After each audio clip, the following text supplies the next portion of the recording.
Hwang Ho যেমন চীনের তেমনি আর্জেন্টিনার দুঃখ হয়ে উঠেছিল স্ট্রাইকাররা। ফাইনাল সহ 2014 বিশ্বকাপ জুড়ে এ দুঃখ ছিল প্রকট।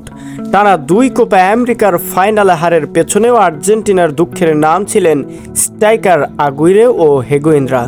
প্রজন্ম প্রক্রিয়ায় স্ট্রাইকার লাউতারো মার্টিনেজ উঠে এসেছিলেন ঠিকই, কিন্তু ওই দুঃখ হয়েই আর্জেন্টিনা চ্যাম্পিয়ন হলেও কাতার বিশ্বকাপ মিছের মালা গেঁথেছিলেন তিনি। ওই মার্টিনেজ এখন আর্জেন্টিনার আনন্দ, অনেক বেশি দায়িত্ববানও বটে। এবারের কোপা আমেরিকায় বদলি হিসাবে নেমেই বদলে দিয়েছেন ম্যাচের দৃশ্য।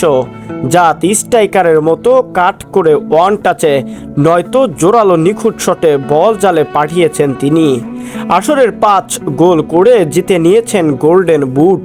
ফাইনালেও বদলি নেমে অসাধারণ এক শটে জয়সূচক গোলটি করেছেন ইন্টার মিলানের 26 বছর বয়সী এই স্ট্রাইকার।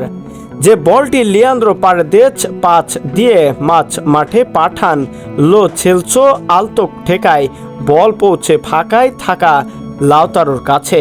তিনি এক টাচে বল সামনে বাড়িয়ে কোনাকুনি আত্মবিশ্বাসী এক শটে গোল করে দলকে উচ্ছ্বাসে ভাসান।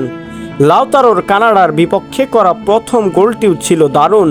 মেসির 5 ধরে আলতো কোটে গোল করেন তিনি। চিলির বিপক্ষে বদলি নেমে তার একমাত্র গোলেই জয় পায় আলবি সেলেস্তারা। ওই ম্যাচে বক্স থেকে ওয়ান টাচে গোল করেন তিনি।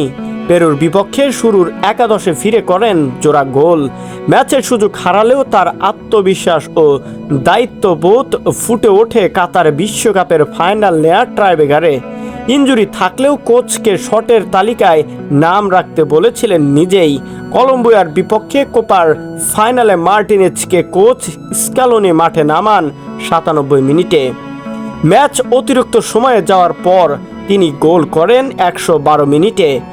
মার্টিনেজ যে গোল করবেন তার উপর ভরসা রাখা যায় তিনি দলের কাণ্ডারি, তা আরও পরিষ্কার হয় লিওনেল স্ক্যালোনির বক্তব্যে।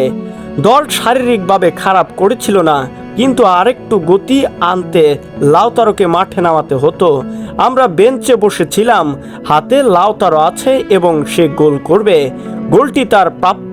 সে নিশ্চয় আমার উপর খুশি নয়, কারণ তার আরও অনেক বেশি খেলার সুযোগ পাওয়া ছিল। যাই হোক, কোপা আমেরিকায় এখন পর্যন্ত যেভাবে নিজেকে রাঙিয়েছেন সেই রাঙাতেই জিতেছেন গোল্ডেন বুট। এক প্রকার লাউতারোই এখন দায়িত্ববান একজন খেলোয়াড় আর্জেন্টিনা জাতীয় দলের জার্সি গায়ে জড়িয়ে।